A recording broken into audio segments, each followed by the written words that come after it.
दोस्तों, बजट 2025 आ चुका है। माफ कीजिएगा, जुमला 2025 आ चुका है।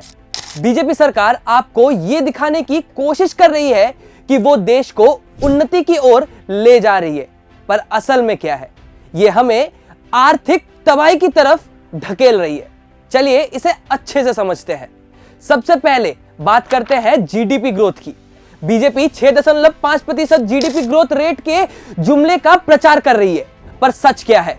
यूएसए में 2.4% और चाइना में 5.2% की ग्रोथ दिख रहा है। लेकिन यह मत भूलिएगा कि उनकी अर्थव्यवस्था हमसे 15 से 20 गुना बड़ी है। भारत को जहां 9 से 10% का ग्रोथ हासिल करना चाहिए, वहीं बीजेपी की नाकाम नीतियों की वजह से हम पीछे रह गए हैं। अब बात करते हैं नौकरियों की।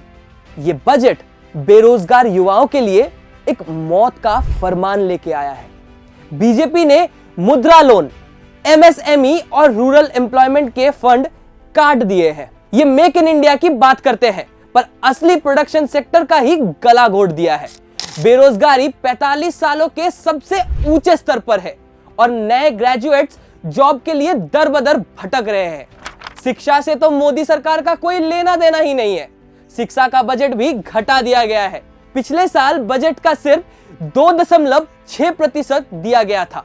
अब इसे और घटाकर 2.53% कर दिया गया है। यह सरकार युवाओं के भविष्य को अंधकार में ढकेल रही है। अब खोलो सबसे बड़ा स्कैम, टैक्सेशन। मिडिल क्लास फिर से लूट लिया गया है, जबकि अल्ट्रा रिच को मिल रहे हैं टैक्स कट। कहां है सैलरीड एम्प्लॉइज के लिए टैक्स रिबेट्स? कहां है जीएसटी पर रिलीफ?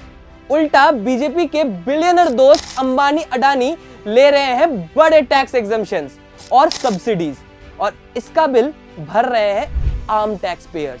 2016 का डिमोनेटाइजेशन स्कैम या हो 2017 का जीएसटी ब्लंडर, याद है ना? बीजेपी की इकोनॉमिक बर्बादी सिर्फ अमीर को और अमीर बना रही है और मिडिल क्लास का भरता बन रही है। और जब बात आती है सफर करने की, तो डिफेंस बजट देखा है क्या आपने? बीजेपी नेशनलिज्म का डंका बजाती है, पर सच सुनो, चाइना का डिफेंस बजट हमसे 4 गुना बड़ा है। वहां मिलिट्री स्ट्रांग हो रही है और यहां सिर्फ छोटी छोटी इंक्रीजेस दिख रही है, जो इन्फ्लेशन तक को कवर नहीं करते हैं। क्या यह है भारत की बॉर्डर प्रोटेक्ट करने का तरीका? क्या यह है चाइना पाकिस्तान का जवाब? मोदी सरकार नेशनल सिक्योरिटी का मजाक बना रही है। आईटी और दूरसंचार में जहां अमेरिका और चाइना नए नए प्रयोग कर रहे हैं, नरेंद्र मोदी इसके बजट में ही कटौती करने पर लगे हुए हैं। पिछले बजट में जहां आईटी और दूरसंचार को मामूली सा 2.4% मिला था, मोदी जी ने इस प्रगति को भी काट दिया है और बजट का सिर्फ 1.8% ही दिया गया है। ये डिजिटल इंडिया की बात करते हैं, पर असल में डिजिटल सेक्टर का ही गला घोट दिया गया है। अब भारत के गांव की कहानी सुन लीजिए। मोदी सरकार ने ग्रामीण भारत के साथ भी धोखा किया है। पिछले साल रूरल डेवलपमेंट के लिए 5.51% बजट दिया गया था। इस साल इसे भी कम करके 5.26% कर दिया गया है। क्या यही है सबका साथ सबका विकास? गांव तो बीजेपी के बजट से गायब ही हो चुके हैं। टोल तो देते ही होंगे आप, अब इसका भी हाल सुन लीजिए।